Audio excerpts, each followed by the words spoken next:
ये वीडियो थोड़ा ध्यान से सुनिएगा क्योंकि समझ में भी तो आना चाहिए कि ये देश किस कगार पर आ पहुंचा है।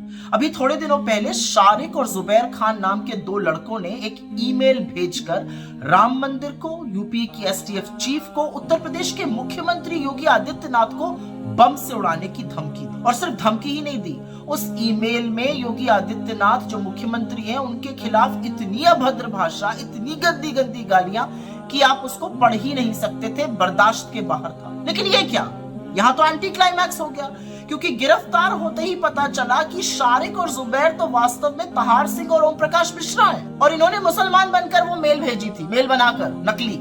जब पता चला था कि बम की धमकी आई है तो तुरंत यूपी के बाबा का बुलडोजर निकला था और ये लोग निस्तो नाबूद होने थे। लेकिन असलियत तो ये है कि जैसे ही नाम पता चले, ओम प्रकाश मिश्रा, तिवारी जी, तहार सिंह, बुलडोजर का डीजल खत्म हो गया, इसलिए कार्रवाई नहीं हो।